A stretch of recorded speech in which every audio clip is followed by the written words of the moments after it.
everybody, and welcome back to the BFD Advisors podcast. We're excited for this episode 3, where we're going to talk about the word I never could figure out how to say it is niche or niche.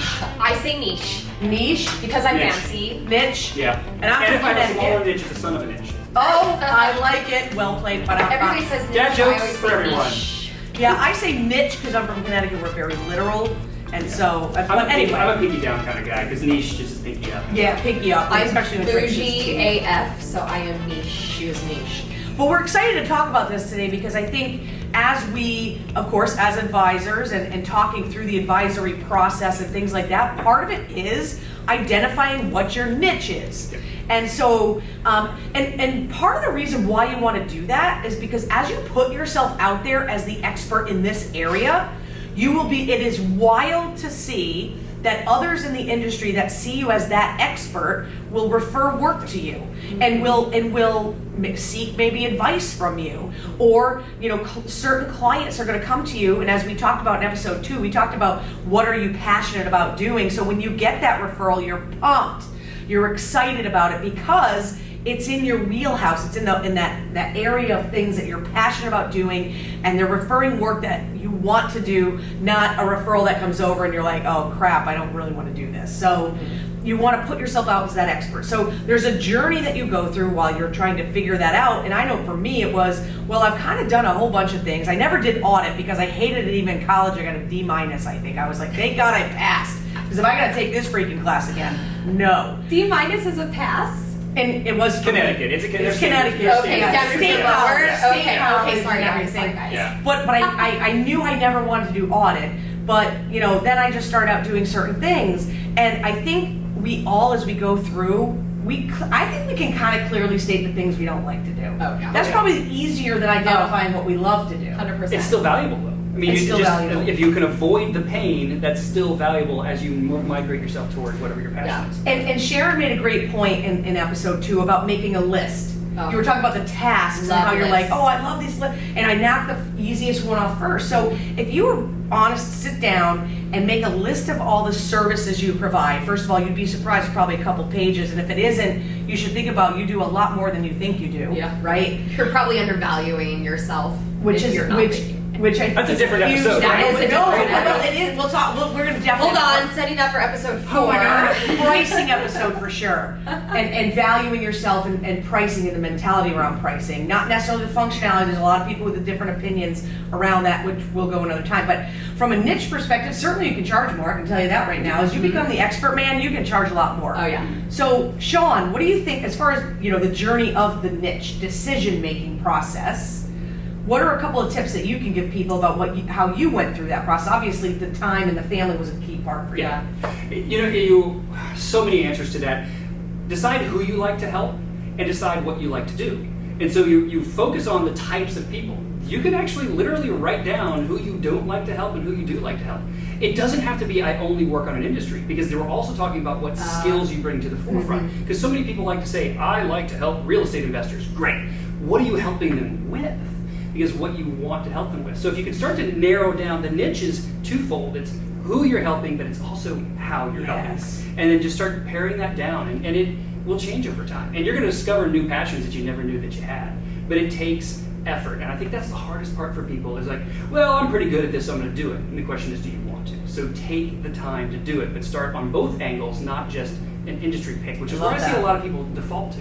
You guys, I'm really curious. Who do you like? Do you have you brought this up, so this is your fault. Who do you like working with? Is there somebody in particular you're like, oh, those are my favorite, or because I already know in my head who I. Oh my gosh, I have so we actually have internally a written general client description and a niche client description. So we have. Are they like industries though, or like professions? It's everything. Oh. It's like there's industries I like to work with and industries I don't like to work with. It's who they are as people. I want are they an example though. I want to hear. I will give you mine if you give me yours. Oh my god, It is literally a written page. But if I were to define the perfect client, it's a high-earning physician that also invests in real estate, that wants us to help them with their wealth management piece. But they actually listen to the advice, and they're not. There goes 95% of that entire God complex profession. But when you find them, they're amazing. I've got one guy named Michael. Michael, actually, I met him at the gym. And so we just started talking about what we do. He is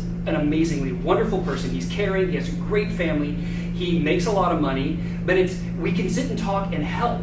And I'm energized by helping Michael, not as a profession. Well, so that's what I want to ask you. So it's not necessarily all doctors. Right. It's going to be doctors who like to invest in real estate, but are also good human beings who respond to you and don't complain about your bill. So those are like just looking at that one example, because I know that's not the only people you serve. But that's a great definition. You started to define what the perfect is. Yeah. And actually, this internally became an issue. I'm sorry if I'm hijacking, but one of my employees kept complaining about every time we pick a client that was not the defined niche that we were trying to pursue, but this person was amazing and highly profitable, and I enjoyed working with them. When you define the niche, you brought up in the last episode saying no to things. You can still say yes if they still fit a joy moment on something you want. The niche is what you're attracting. I am trying to attract that physician thing, but I have a software developer, he's amazing, and I love working with them. That's not a physician, and this kid doesn't invest in real estate. And oh my God, well, you know what? I like working with them. Yeah, and you get to choose those moments, and so you start to figure out what's most important to you and prioritize them. But you attract the niche, you ask for the niche. Right. You can still accept others. You can make just as long as exceptions to your role. Yeah, as long as they're not violating your no. When you hit that perfectly in the last episode, it's like, I don't like, sorry guys, if you are an engineer, I'm really sorry. Okay, so we had this conversation, so I'm going to go into mine then. Go for it. I love engineers. So I love VC-backed startups. That is my passion. I love it. I love those, and I say kids because I'm older, and the kids that have these amazing ideas are like in their 20s, early 30s, right? But they're usually, he, she, whatever, extremely smart and very intelligent, and most of the time it's software as a service, but they've come up with this product and they have raised money for it. They've created a deck, they've got somebody somewhere to give them a buttload of money, and they've been doing a little bit of everything, right? Because they're trying to raise more funds and build a team. And they come to me and they're like, I've been doing this, I'm just overwhelmed, I need you to do it. But then they come to you and they're like, but I already know everything, and I've been doing it this way, and I already Googled it. Yeah, and they do, they're extremely smart. And you have to work with them different, but they're so smart and so on top of things that when you finally get them to trust you, trust your process, trust your method, they back away and they're loyal AF, because I'm not going to be the second F-ball on the show. Oh. They're super loyal, and they want to stay with you forever because now they trust you and you're helping them raise rounds of funds. So I love engineers. I abhor working with lawyers. I'm sorry. I mean, there are a few good lawyers, but every lawyer I've ever worked with has been the most soulless, like just awful. Except for you, Sean, if you're I listening. love my lawyer. We know our lawyer. Like, okay, Eric, you're my man. so my That's lawyers, man. personally, but I don't know that I work for them. So working with That's them good. and me paying them is different than me being their accountant. I worked for a criminal defense attorney once, and I'm not going to say anything beyond that because he'll come at me. Just the most horrific experience in my life. And then I worked for a immigration attorney again, just awful. So what's great about that, twofold, lawyers are not in Sharon's niche. No. Number one. Number two, she knows she has her no there automatically. Absolutely. And there's nothing wrong with that. That's the greatest part of it. I don't want She doesn't want to do restaurants restaurants. So that's great. And those are the areas, and that's the piece about having a niche. Again, and it doesn't have to be as like, I only work with these people, but some people do that, and that's awesome. Good for you. You found your niche. You know what you're But you see passionate the about. passion. That's what I'm saying. You saw the passion of him about his doctors, the passion of me about VC startups. Do you have a passion or a dislike? I have lots of passions. I'm a very passionate person in general, right? About the client. What type of client? What type of client? Super passionate about super type of client. We have defined a powerful accounting. We are in our transition into the advisory space. We are moving. I still do tax work. I still do IRS representation work, which is IRS representation is my wheelhouse. It's not 1-800 give me 10 grand and then hopefully you'll see me someday. It's real representation, and there's unfortunately been in the past, especially, it's not so much now. Let me get out of your IRS tax debt. Send me 5 grand. It'll all go away. That's a bunch of I may have responded to one I or got the two of second one. those. Yeah. And I have people that come to me after the fact on that. So I got my first beep. Beep. I didn't do the Oh. F-bomb. I caught it. Oh, you said the S. You I said did the BS. Yeah. I did the BS. And Alright. I went really hard with it, and so that they could we're catch gonna it really lead good. the swearing. Wait, into, where like, did you say I didn't catch Yeah, it? I didn't catch it. Ugh. So, as you think about it, what those niches are can be different for people. It's just about doing the defining of the niche. And it can be, I'm not gonna work with restaurants, I'm not gonna work with attorneys, I'm not gonna work with these industries. That's a great place to start. These are the industry I enjoy serving because I'm really good at it. and efficient, and our processes are set. And we have a duplicatable process that isn't, every client is so different, but when you focus on an industry, they're a lot less different because a restaurant's a restaurant, they're serving people, they're baking food, so that may be a great area. But you also may say, you know what? I want to work with clients, number one, who are good people. That's number one to me. I do not want to work with people who are mean. I don't want to have that on me. It gets on you and you can't get it off, and I don't want it. And they hang out with friends like that, so then you attract more referrals from more of Oh those my people. god! And I've told my daughter, you turn out like the people you hang out with. Yes, I don't care what you tell me, my dad used to say guilty by association. 100%. So if you think about it, I want to have nice people. I want to have people that when they call me, I can't wait to talk to them. Yeah. Now, I don't want the phone to ring and go, Da-da-da-da-da-da. or Tracy will slack me and say, hey, so-and-so's on the phone with you, and I'm like, I don't want to do it. Like that's like some of my criteria. I sent you one of It's those important one to me. time. Yeah, she did. It was really super great of her. You know, I did my Misery job. also loves company, It which does. is why. Yeah, a whole other thing. So as you're talking about that niche conversation, it's not just about an industry. It could be about that type of entrepreneur. I know Alnisha, she's on the Intuit Tax Advisor board with me. I love her. She's one of the funniest people. If you don't know Alnisha, she rocks. But she works with startups only. Now, if you think about that, working with startups only, you're not just doing tax planning. You're not just doing tax return prep. You're not just doing IRS resolution, which, by the way, if you do taxes, you're doing that. If you're, so those clients, you're advising on payroll. You're on recommending payroll. You're advising on wealth management. Yeah. If you're not, you're bringing in a team member, which that's a whole nother episode, Yes. by the way, on partnering with other firms. Yeah. And so identifying, you're maybe doing a myriad of things, but that's where you're like, I want to do startups, but that doesn't mean you have to do everything for that startup. You know, that's actually where I was going to jump in, is when I talk about defining the type of service you want to do. So we as a firm, SMD Consulting and Accounting being my firm, we do advisory. We do not prepare tax returns. So wait, we're doing tax strategy, we're doing tax planning, we're doing all this throughout the year, but yet you're not preparing the return. You're not yet. executing And well, on that side. I mean, executing on the actual tax. Yes. Because, and that's because we don't want to. And there's a whole story, which in episode 1 I talked a little bit about, but that's a choice we make. And there's a lot of people, that clients will come in and go, well, I want it all under one roof. Well, we don't have that, but I have amazing referrals that I can send you, because we're gonna focus on the advice, but somebody else will memorialize and record it. And they're amazing at that. I'm gonna let them be great at that. And they go, well, I'm not going to hire you for the advice unless you're doing the tax return. And the answer is, that's okay. That's okay. That's not, you're not my Somebody ideal client. else. Yeah. Okay. And then now what they'll find is they're not finding the advisor in the first place. But if they have a CPA they love that does tax prep but won't give advice, we can fill that gap. But saying no to, it's tempting. It's tempting. It's revenue, right? And this is the burden we all carry. You're supposed to do that. I'm supposed to help these people. I'm supposed to. No, you're not. And so you get to choose that. But we actually, when you talked about this type of service, we explicitly don't do one of the core things our industry is known to do by choice. And it's made us different. It's made our niche. And we actually get a lot of referrals from CPAs. They go, can you do the advice? Actually, I had one say to me, can you do the talky part while I just do my job?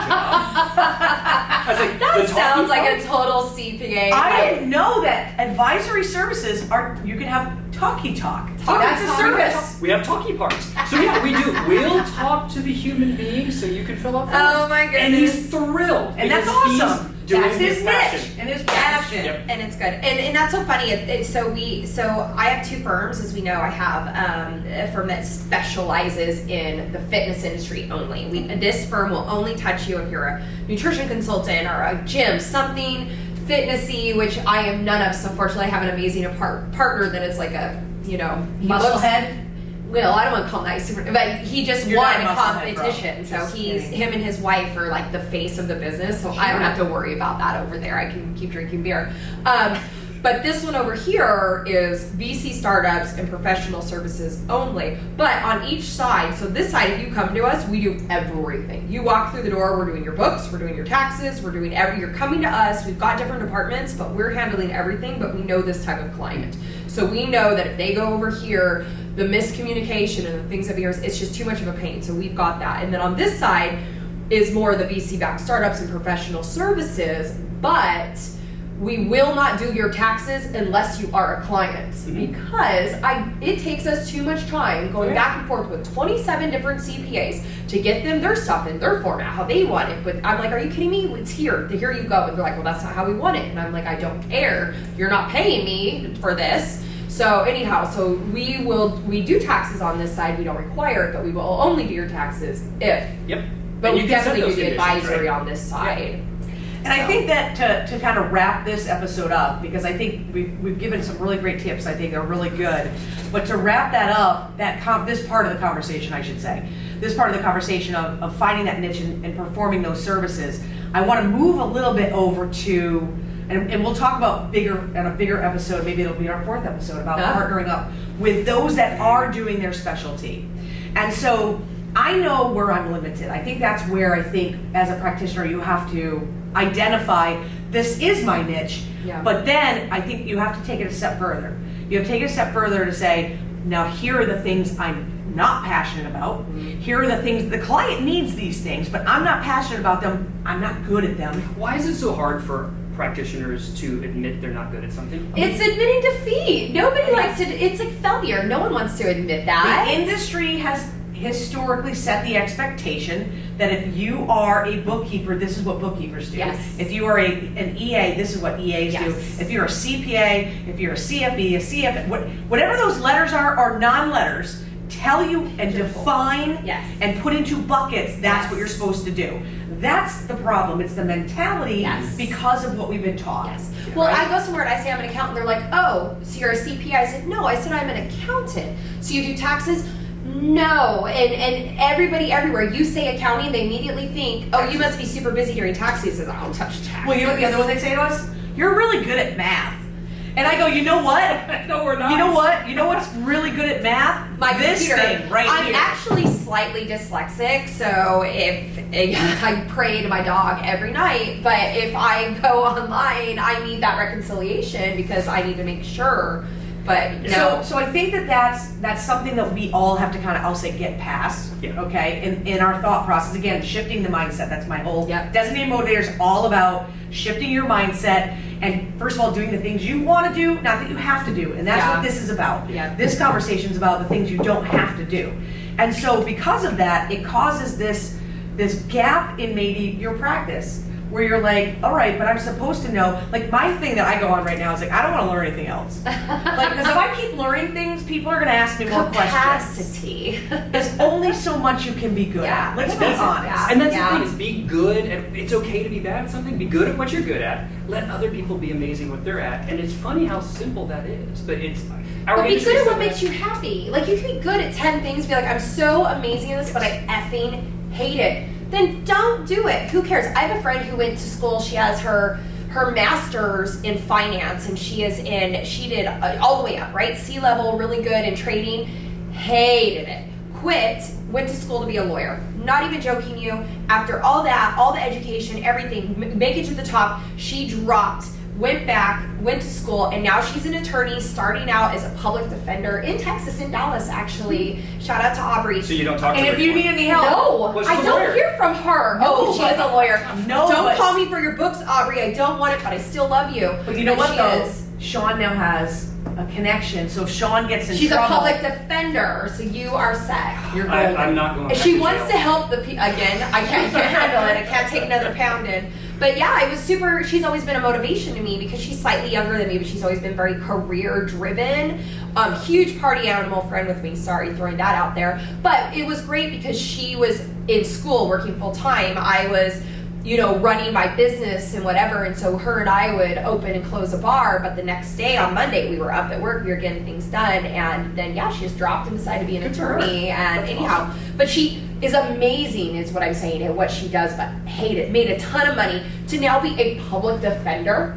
She probably has to live in a shoebox now I'm assuming. What's interesting about that though is we've been talking a lot about CPA practices and we're choosing our niche as clients. Yeah, but you can choose your niche as a career as an employee. Anything. Oh, And so it's absolutely. the same analysis of who do I want to help, who do I want to be, what services I want Okay. to offer. She had this great skill and didn't want to offer those services and learned new skills because that was the service she offered. Yep.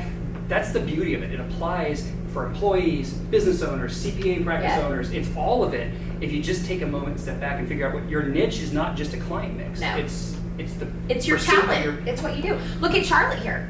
Charlotte has been Super in Charlotte. marketing and she can do all the back end stuff. And she came to me, she said, I can do SEO, I can do that stuff. I don't like it. I want to be more of the creative side, so she's got this whole, and this girl went to school for fashion design. She loves that too, by the way. She totally designed my Sorry whole for all She's this. judging our outfits, I'm sure. I was really worried. Yeah. Now I worry about what I wear. Now I totally do. Carrie, I'm like I see that. accessorize, but she, she's got this huge background. The more she works with me, the more I get to know her. I'm like, this girl can do everything. But I ask her, do you like to do that? Because the last thing you want to do is say, I'm bringing you in for creative, and now I'm making you do this. But just an example as being someone who isn't a business owner who just has a Employee. passion and is good. She said, I'm leaving what I'm doing now because they're taking me on this path, and I want to go on this path, even though it's kind of all the same We thing. do that internally for our firm. Is I describe to our employees you can create whatever future you want. Yeah. If it makes business sense, do it. Yep. If you want to be an expert in business valuation, while I've got a background in it, I'm not going to go get the certifications.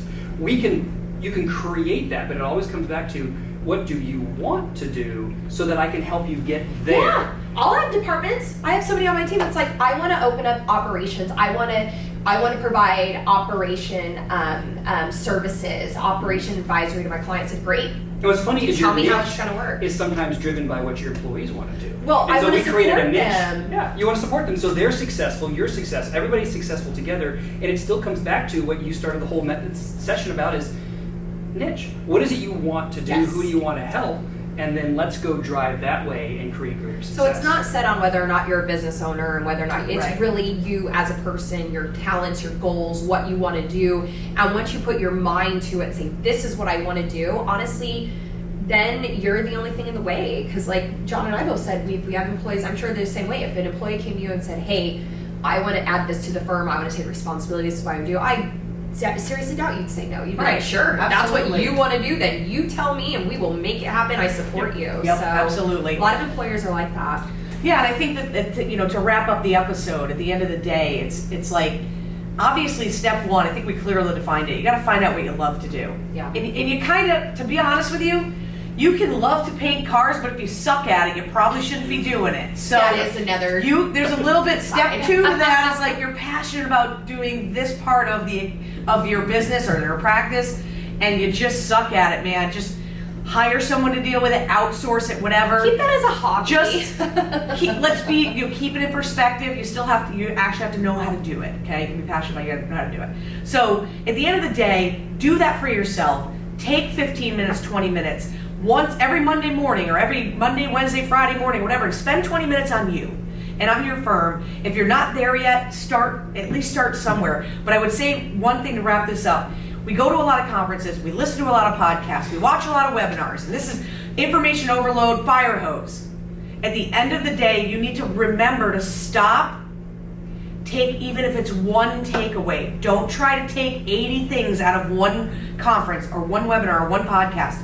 Take one thing from it and apply it, do something with it. Then go back and watch another webinar. Take one more thing from that, but do something. The designated motivator is telling you to do something and stop talking about it, which I'll punch my husband in the face. Stop talking about it, do it.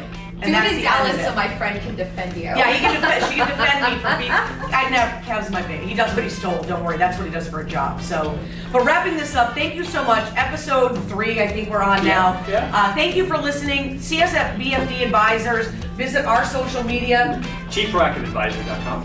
GlassWalletVentures.com. and DawnBrola.com. See you next time.